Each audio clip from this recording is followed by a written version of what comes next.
Welcome to Leadville, Colorado. It is dark outside. It is chilly outside. We are high in the mountains and we are ready for stop number 3 of the 2025 Life Time Grand Prix. This is the Life Time Leadville Trail 100 mountain bike presented by Kenetik.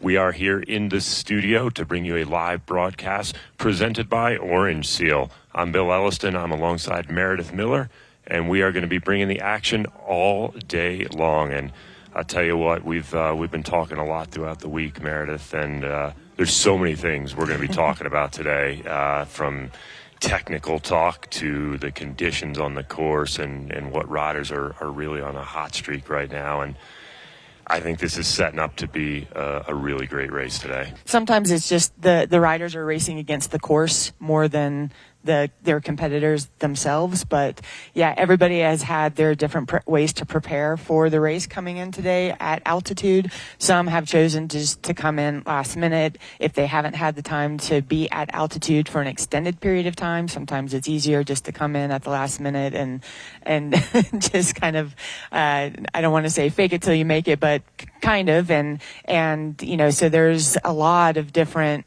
ways to prepare. You know, heat is not necessarily going to be a big deal today, but for sure the altitude.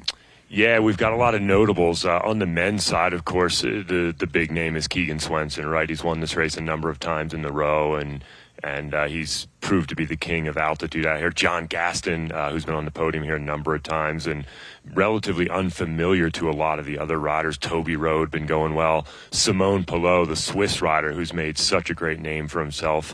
And, of course, we can't forget the New Zealander Cam Jones, who got his way into the Grand Prix by way of his the wild card performance. On the women's side, of course, the defending champion out here, Melissa Rollins, looking to try and repeat, coming off a kind of a hot streak the last few weeks with the Leadville stage race win a few weeks back. Sofia Gomez Vichafanye has had great success here. Cecily Decker's been riding really well. She's got herself tied for the overall lead right now. We've also got the South African Haley Preen, Michaela Thompson, the youngster from Durango, who had a great ride. And how can we not forget Kate Courtney, the 2018 cross-country mountain bike world champion. Her first time up here doing the 100, so she is a little bit of maybe a wild card out there today, I think. Yep. Another one to mention is Ruth Edwards, just coming off the Tour de France Femmes avec Zwift. That just finished on Sunday. So so less than a week ago was she, you know, finishing up in France, made her way back home to Colorado, and now she's here today on the start line. Yeah, that's a bold move. I think I would stay home and stay in party mode, but we'll see. I mean, we're going to figure out pretty quickly whether Ruth is in party mode or what the situation is out there today. But nice shot there of Leadville, and we're going to take a look at our course here momentarily. Starting right in the middle of downtown Leadville, the highest incorporated town anywhere in the U.S. at 10,152 feet. Start finish right on 6th Street, just below Harrison Avenue in the center of town. Riders are going to head westbound out of Leadville here. First couple miles, relatively mundane as they make their way over to Turquoise Lake. They go across the north side of Turquoise Lake. The first obstacle, the St. Kevin's climb, which tops out at Carter Summit. Also the first aid station. They get around the far side of the lake. They get Sugarloaf Pass. After Sugarloaf Pass, that tricky descent there of Powerline, then through the aid station at Outward Bound. After that, it's kind of flat-ish. It's kind of that wide open spot as they make their way down towards the Twin Lakes area. That's another one of our aid stations there. And of course, once you get to Twin Lakes, you know what's looming in the future. They turn inbound and you begin the climb of a Columbine mine. And that is the defining characteristic of our course here. You get to the top of Columbine and you basically turn around and, well, make your way right back down the hill and backtrack a lot of what you just climbed. So that's always a tricky section as they come back down to Twin Lakes, make their way back north on the course. And again, another wide open section of the course. They make a slight deviation off the course for 2 miles before rejoining at mile 70. Head back right around 80 miles or so. They're going to hit that Powerline climb going back up. So that's a real tough section around the top side of Turquoise Lake once again, heading back into town, Carter Pass. And then that last section, of course, coming into town is one of the trickier sections. That is the boulevard that brings them into the finish. We are getting down to business. The man of the hour right there in the middle, riding for Santa Cruz, John Gaston there. We've got Brendan Johnson, Lachlan Morton. Everybody's got their game face on as we are in that final countdown here. The riders going to be taking off and beginning their journey here, the 2025 Lifetime Leadville Trail 100 presented by Kenetik, and our live coverage here in the studio brought to you by Orange Seal. And that's it, Meredith. We are officially off and running. The Ford Bronco leading them out down 6th Street as they make their way to the bottom of the hill there. They'll make that right-hand turn, head out on the course. Oh boy, I've got sweaty palms already as we start this day. This is going to be an exciting day. We're looking at great weather for the day, a high of about 71 degrees out there. Great temperature for racing. It has been actually hot. I mean, by all relative factors, hot at 10,000 feet. I mean, we've been in the upper 70s the last couple days, so it has really felt warm out there. Obviously very close to the sun, so the sun is intense when you're out there, but we should have good racing conditions today. I'll be honest. I think the women's race is going to be a little more fireworks out here today. I think so too. I think there's more unknowns in the women's race, or I should say there's more women at the top that we're talking about as potential winners. Yeah, I mean, we've said Keegan is the clear favorite, I'd say, in the men's race, where I think in the women's race, we could name probably 5 women who could potentially win the race today. So, and the other thing you had mentioned earlier was that the new rule this year is that the women there is no drafting man or woman outside of your category. So if the women start to catch the back of the pro men's field, nobody can work together. You cannot work with another man, or the men can't work with the women. So that could change things today for the women who in the past have been able to, kind of slip in this, the slipstream of the men, or even the men who've been able to hop on the wheel of some women coming into the finish line. That will not be able to happen today. Yeah, I think that's such a great distinction that you made, that the men can also not draft the women. Because like you said, the top women will rally through the back of the men's field, and they'll get themselves up there in pretty good standing.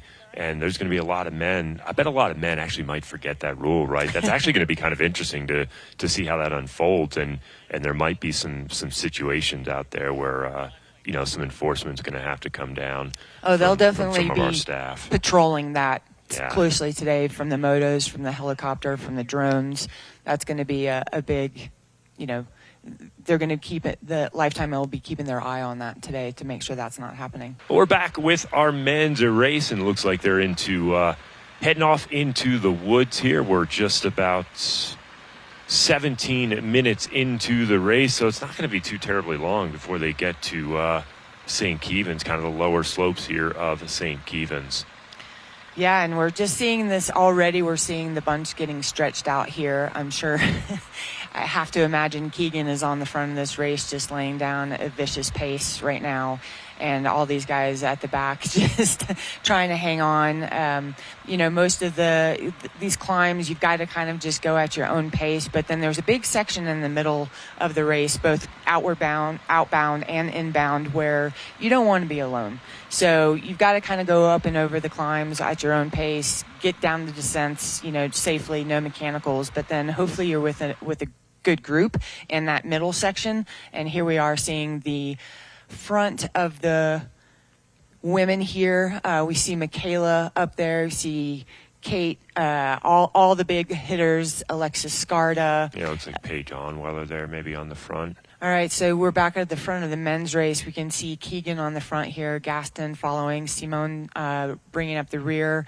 They are now on that chunkier section of the Sugarloaf climb. Not as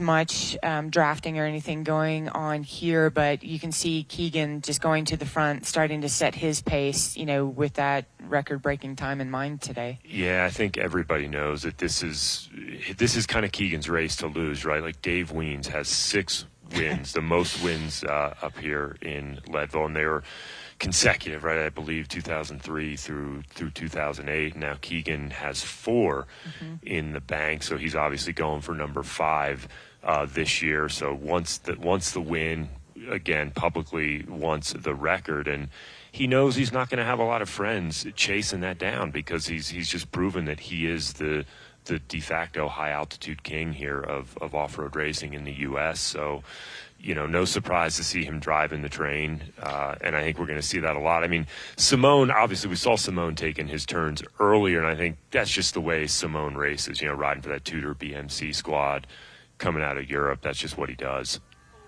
Changing over to our women, our three, we've got 3 women, so things have started to take a little more shape in our women's race. Now it looks like it's Melissa, and that looks like it's going to be Kate Courtney, I believe, and Lauren Stevens. So yeah, we've got 3 riders with a little bit of separation. Looks like 1, maybe 2 riders on the chase there. You can just see at the back of the frame, it looks like 2 riders on this bit of a paved descent. And Kate Courtney, okay with the flat bars, but she's trying to make herself as low as possible and as aero as possible there as they rally along. And it looks like those 2 chases are actually making up some ground there. It looks like, is that Cecily. Decker? Yeah, Cecily Decker.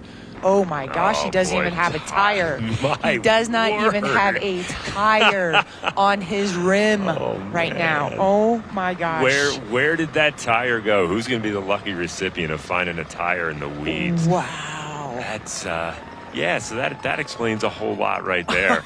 And so we'll try and get some info on that. Yeah, so just as we saw Brendan Johnson coming into the picture there with the no tire, we could, when the camera panned back, it looked like we could see a chase group of women.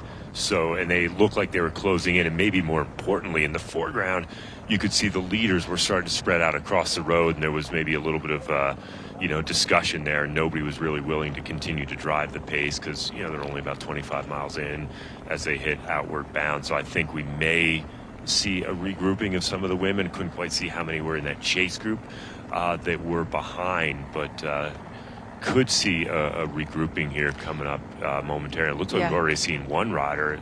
That's Sophia. Sophia has rejoined. So now we're seeing Cecily Decker, Kate Courtney, Melissa Rollins, Lauren Stevens, I believe we said Alexis Scarda, and Sophia Gomez Villafane now making this front group of 6.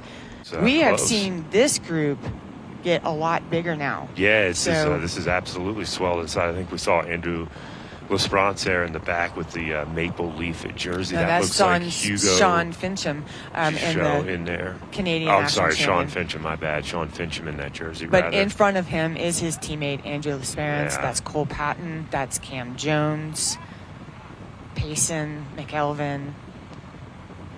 So this group definitely got a lot bigger. Yeah, I'd love to know what I know, the time gap is, because that evolved. We've got some major horsepower in this group, and if these guys continue to pull through and work together, maybe they could close that gap.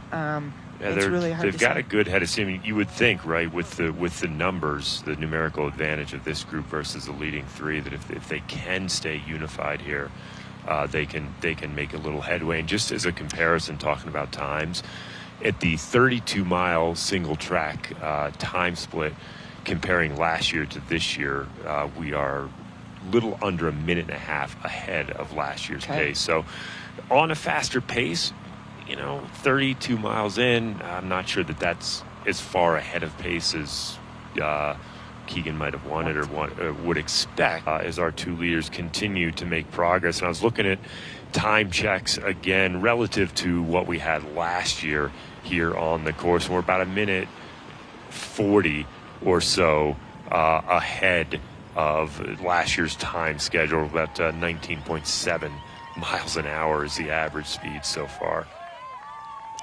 Yeah, these guys look like they're working pretty well together. Simone just sitting on the wheel of Keegan right now, and can't quite tell what Simone is. Looks like he's just moving some things around, grabbing his hydration. Getting rid of those arm warmers he had. He peeled them off, right? Yeah, he just dropped them in the feed zone and was telling somebody there, those are mine, grab those for me. Right. I'll get them from you at the finish line. Don't need them right now as it warms up out there.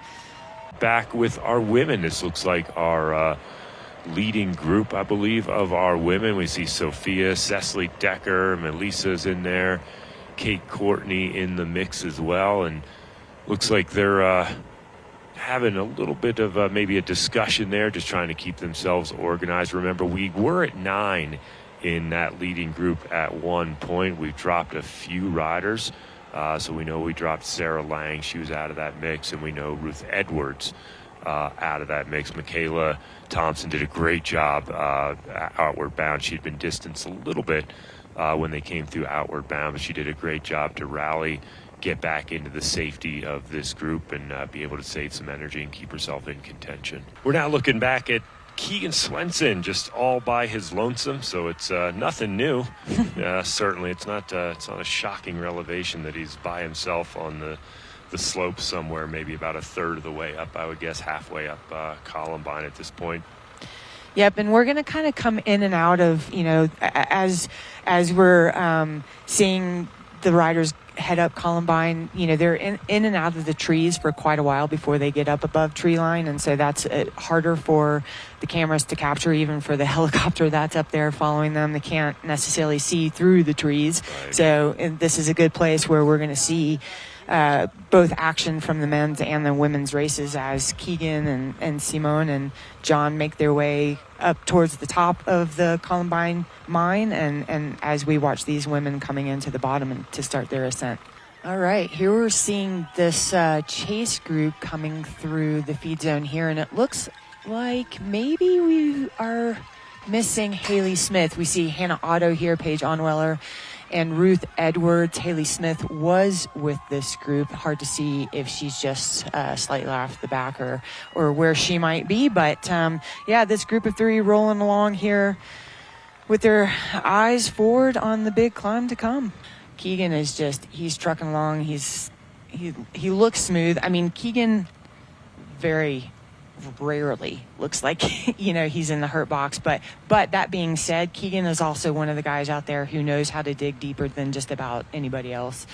We saw him back at, I can remember Levi's Grand Fondo watching that race, and there was a guy off the front that he was chasing, and we thought, oh, no way is Keegan going to bring that back. But in perfect Keegan fashion, that's exactly what he did. Not only did he close that gap, but then he went on to win the race. And talking to Alexi and Keegan are good friends, and Alexi has said before too, he's like, I don't think I know anyone else who can go as deep as Keegan does.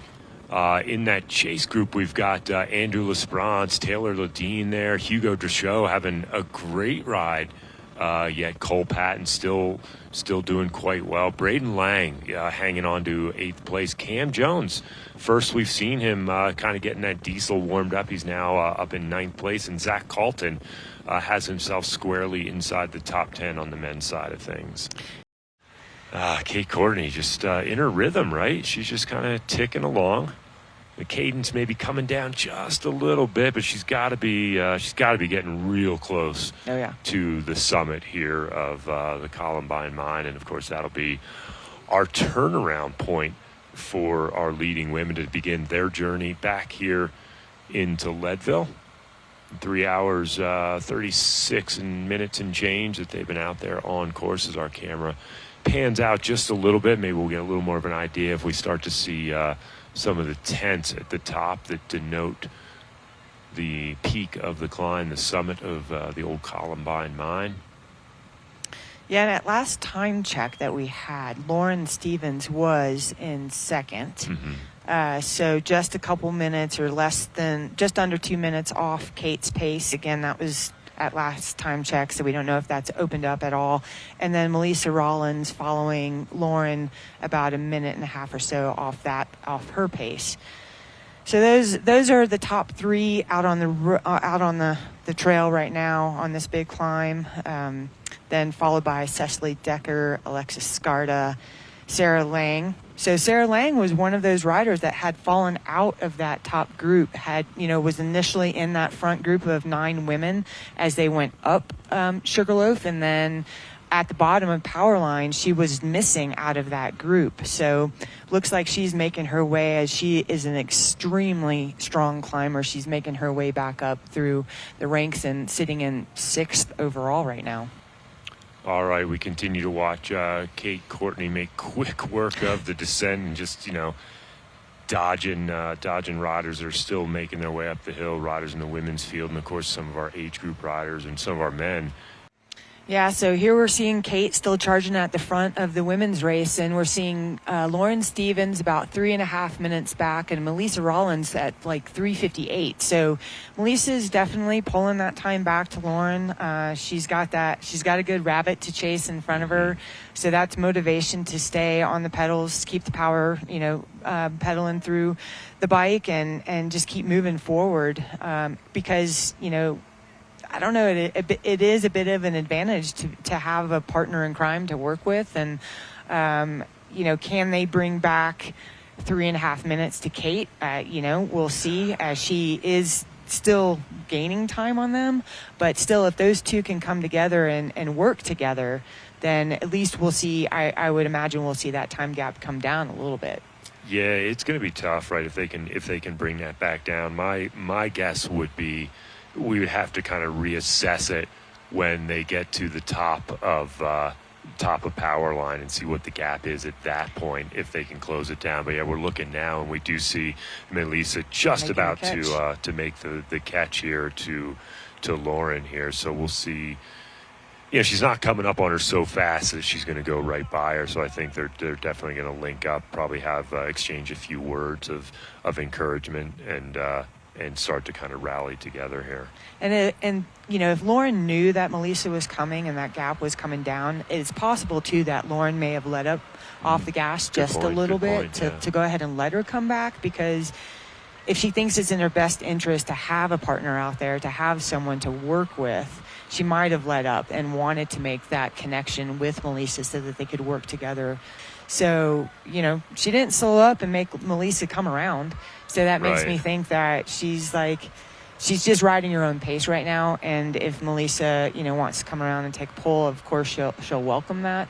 But otherwise, she's just in her zone and she's riding her pace. Yeah, and I think that's so important, right? The deeper you get into this race, it becomes that much more important to ride your own pace and to stick to whatever preset schedule you might have of times to certain points and that sort of thing, because it's, the fatigue is obviously settling in. It's been 4 hours and 20 minutes that the women have been out there on course. So it's, the fatigue is real at this point, and it's just, all it takes is one little bit for a couple of minutes kind of over your limit or out of your comfort zone that can really kind of turn the tide against you. So it's super important to stay on top of your game mentally and just pay attention to the details, pay attention to the game plan that you set forth, and let the chips kind of fall where they fall at the end of the day. All right, we're taking a look again at our leaderboard here, and they've crossed through that 83-mile checkpoint. That's the inbound side of a Powerline. Once again, Keegan Swenson still driving the train, just a shade under 19 miles an hour. He's almost there, across that 19-mile-an-hour mark, crossing that in 4:22:35, and just about 9 minutes behind, almost 9 minutes, John Gaston and Simone Pelot, still the two chasers going at it out there right now as we look at Keegan. And this is that Powerline climb that's so challenging. The riders had to make their way down on the way out. And now Keegan trying to get himself up over the top of that climb. So just about 22-ish miles before they get themselves back into town. And Keegan making quick work of that tricky section. And yeah, so we're seeing these two, Melissa and Lauren, still working together. Kate has already gone through the 72-mile checkpoint, so we're just waiting to see what time Lauren and Melissa come through, what that gap is looking like. Last time it was roughly 3.5-ish, something like that. So we'll see if Kate is putting any more time into these two, or if now that they're together, they're able to close that down a little bit. It's hard to say. Kate clearly looks very comfortable out there, not seeing any signs of distress on her face at all in her body language. She looks super smooth. So, we'll just see if these two working together can do anything to close that gap to her. And I believe here we're seeing John Gaston, and it looks like he's alone. So yeah, that's not interesting, quite right? sure whether or not Simone is in front or behind him, or what we're seeing on the tracker. Well, don't forget Gaston. Remember, he actually caught Simon over the top of Columbine, right? He'd come off early, caught Simone before the top. So obviously Gaston a good climber, and just maybe still working in that zone where he's just really gauging himself. Yeah, it looks like he's about to roll over the top of Sugarloaf here as well. So you'll see him round that corner and pick up some speed. Yeah, so this is showing that he has opened up a little bit of a gap to Simone. And Chad Haga having a great ride out there today. Like you said earlier, Bill, we haven't talked a lot about Chad today. I don't think he necessarily was a rider on a lot of people's radar today for a mountain bike race. But I guess, going back to what we saw last year at Unbound, we shouldn't have ruled him out. It just two different bikes, but and Chad coming from also coming from a road background, many years in the world tour over in Europe, and so coming out here today, he's proving that he is capable of having a good race no matter what bike he's on. Physiology is physiology, right? You have a certain VO ability, you have a certain threshold ability, and it's about just kind of refining the skill sets to make sure you can use it in different arenas. And obviously Chad, last year at Unbound, obviously a great performance out there, and another great ride here, making himself super well rounded on all sorts of two wheels. Yeah, looking again at Keegan, he's on that pavement section, so around the lake. Remember, they made that left off of Hagerman there, and then around the lake. So he'll go back around the north side of the lake.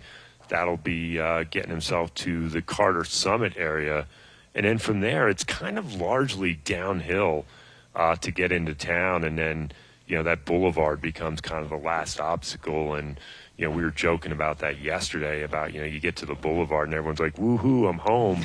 And it's like 3.5 miles with a 3% uphill grade. So it's just one more insult to injury before you actually get to the finish line.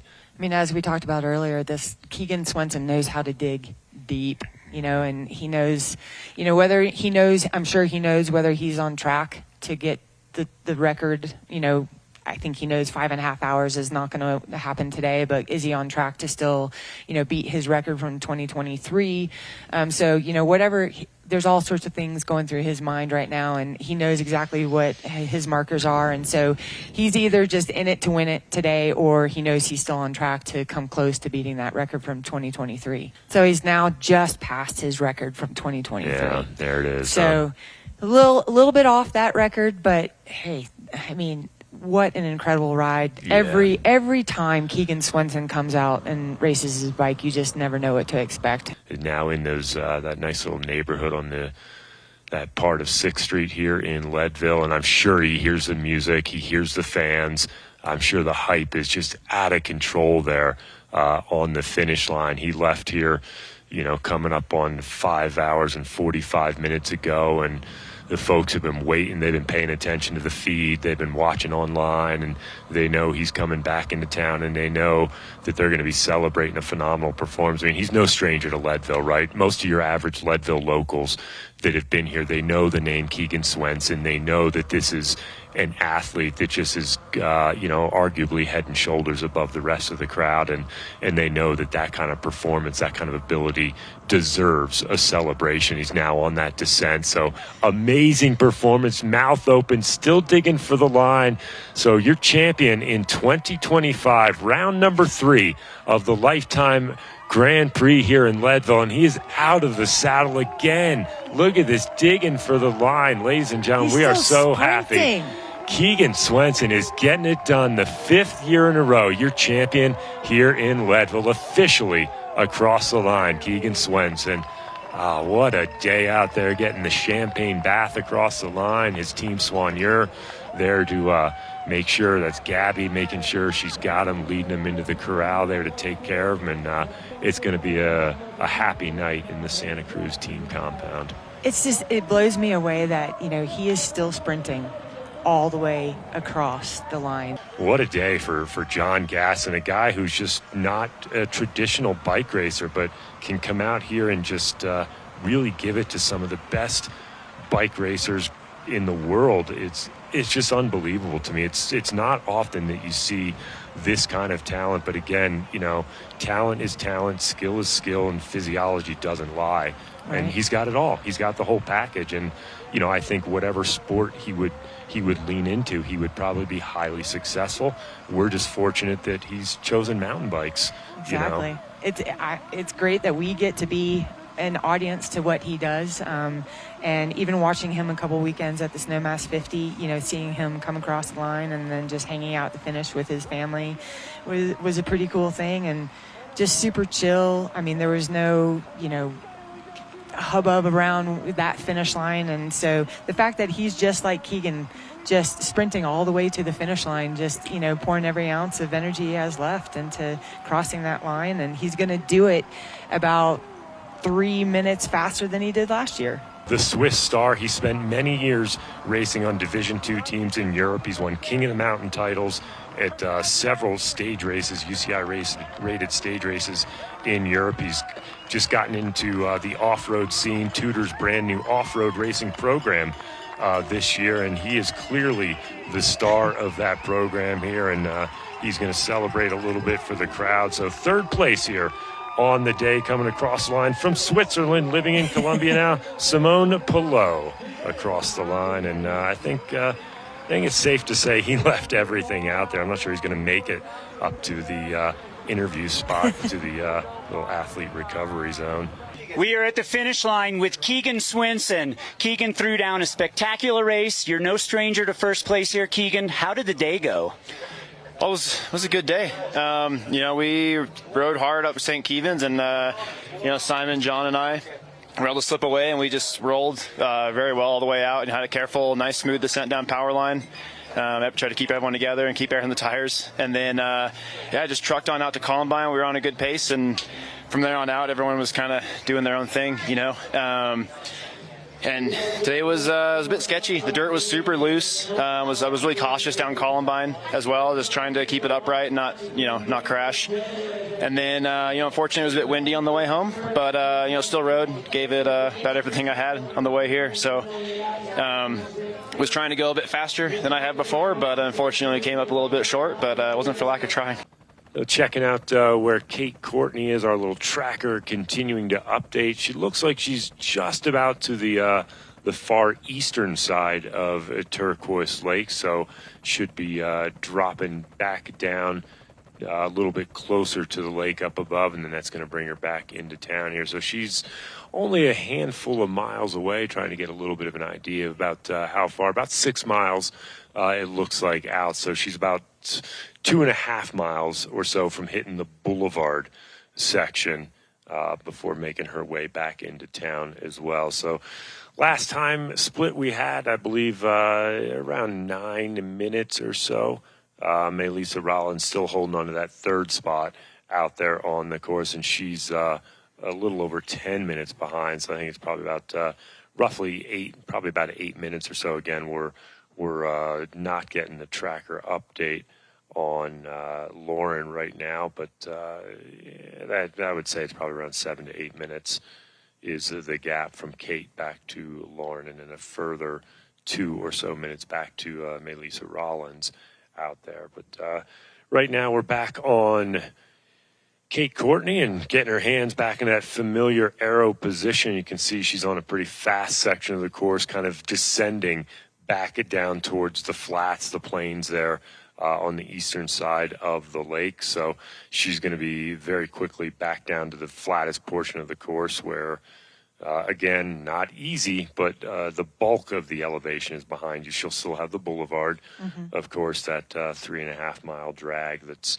averages out around a little over 3% or so. And it's, if that was the only hill or one of only 2 hills you had in a course, 3%, that's nothing, right? You'd probably stay in, a pretty heavy gear and power your way right through that. But when it's probably the least challenging of any hill on the course, but it's still 3 miles at 3%. So just about 6 hours and 32 minutes under the wheels for the women. You can see our leader, Kate Courtney, on a pretty fast section of pavement. We know she's officially down around the lake, kind of coming into the suburbs of town, if you will. And, you know, it shouldn't be too terribly long before we see her get into that boulevard section, just maybe about 5 miles, 4.5 miles yet to go. So that boulevard is fast approaching. She continues to just absolutely apply the pressure, and she's another rider. Like, you know, I don't think there's any talk of records on the women's side, but I wonder if she senses how fast she's going, where the clock is at, and what is possible right now. No. And it's coming down. Like, That look at is. it. That's coming down so quickly. Melissa is just rejuvenated right now. This is the breath of fresh air she needed to force herself to rally a little bit deeper. And, you know, unfortunately, Lauren Stevens getting caught on the wrong end of that. And she's coming in with speed, too. So I'm curious if she's just going to go ahead and blow right by her, just attack her, or if she's going to sit on her wheel and take a little bit of a breath. I would say her tactic right now is just to keep rolling. And maybe catch Lauren off guard. You know, if Lauren hasn't taken a look back in a second, she may not know how close Melissa is, but she's making the catch right in the section where it's going to be a little hard to get around her, but it will open up here in a second, and we'll see what happens if Melissa just rolls her. And yeah, I mean, to your point, Lauren's got so much road savvy and road advantage, and hopefully Melissa remembers that and doesn't want to deal with it, so makes the move right on Bob. And in the meantime, while that catch is happening, we've got our leader now just making the final turn onto 6th Street. So Kate Courtney now on the final drag. She's on 6th, and hey, we're looking at that clock, 6:46. Well, I think we're guaranteed that the women's record is going to go down. Remember, 2015, Annika Longvad set that record, 6 hours, 59 minutes, and 24 seconds. So, yeah, that's good, you know, just on the beginning of that. Oh, you knew it was coming. Yep, so, Melissa Rollins throwing down the attack, a very smart move right on the entrance to the boulevard. So, it couldn't have been better timing for Melissa's knowledge of the course. exactly. And, you know, I have to think that looking at Kate Courtney right now, this is also going to be an emotional win for her. Of course, any win can be emotional, but knowing that she's coming back from surgery and this big injury that she's had, and she's had to put in so much work to get back to where she was pre-injury, this being her, other than the stage race, you know, this being a big race back for her.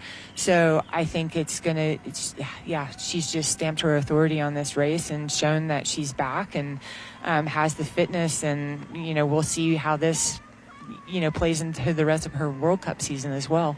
Yeah, well, if nothing else, it's going to give her an absolute huge mental boost of confidence to know that all the training she's done has absolutely paid off without question. She's in great form, and I would assume that she is completely ready to head back across to Europe and resume World Cup racing as soon as possible based on the way she has performed out here today. She's just kind of dictated this race by and large from the start, and you can see she's just coming up very shortly on the crest there, and it looks like now she's on the downside. So she's got the finish line in her sights. We can't see it from our vantage, but you can see her eyes looking up. She knows the finish line truss is right there. She can see it. One last little arrow tuck. The course kind of bottoms out at the bottom of this hill there, and then there's going to be this last little gradual rise for about 250, maybe 300 meters to the line, and she's now into that last little upgrade to the line. So our next view should be the crowd here ready to welcome home our 2025 champion, and now that line is right there. So what a great ride by the former cross-country mountain bike world champion, her first time in the Leadville Trail 100 presented by Kenetik, and Kate Courtney is going to run out your champion here today.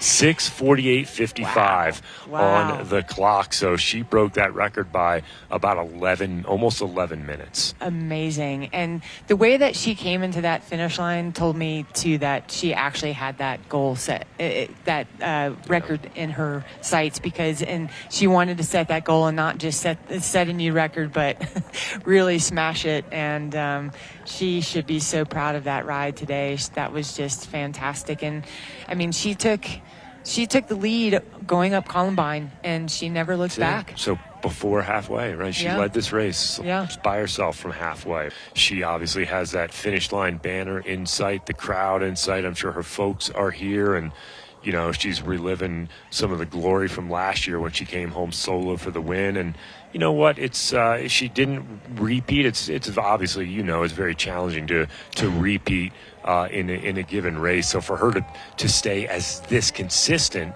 and come home in second place, and her time, you know, she's going to go under the 6 hour mark. So she is going to get under the 7 hour mark, pardon me. So two riders today potentially going to eclipse that 10-year-old mark set by Annika Longvad. So now in the final few pedal strokes, this is going to be our silver medalist here today in the women's Leadville Trail 100, presented by Kenetik. Melissa Rollins getting herself onto the red carpet, across the line, and officially on the second step of the podium. So great job, and all smiles from Melissa. And again, 6:59.20. Higher, and where aerodynamics come into play a little bit more. But, you know, I think that at the end of the day, it's like, what are you most comfortable with? How can you set your bike up so that you feel confident? All right, you guys, we are here with Kate Courtney, She Sins Racing Team, winner of your first ever Leadville 100. My gosh, welcome to the Life Time Grand Prix. Are you ready to sign up? Thanks. Not quite yet, but I will say I had a really, really amazing time competing here. The stage race and the 100, they were just amazing events, and some of the best racing I've ever done in the U.S. So just really grateful and proud to be here. All right, what a day here in Leadville. A great shot of town here, the aftermath of the day.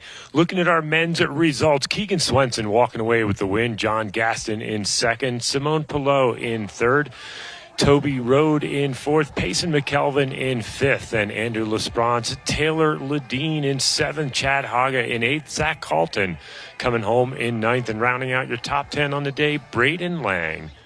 The standings after round number 3, Keegan Swenson still on top with 82 points. Simone Pilot now in second with 75. Toby Rode in third with 70. Cam Jones in fourth with 64. And Matt Beers in fifth with 59 points, followed by Lesprance, Vermeulen, and Lang on down the line. On the women's side, Kate Courtney taking out the win on the day. Melissa Rollins in second, Lauren Stevens in third, Cecily Decker coming home in fourth, Sophia Gomez, Visha Fanye in fifth, and Sarah Lang with a sixth place on the day.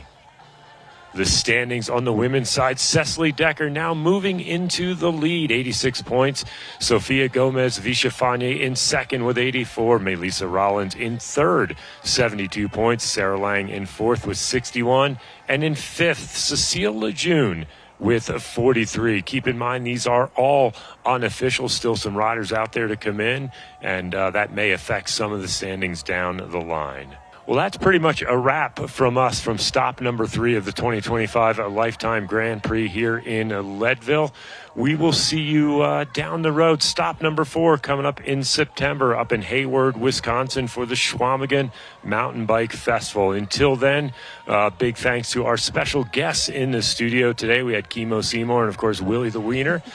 For Meredith Miller, I'm Bill Ellison. We will see you at stop number 4 in Schwamigan.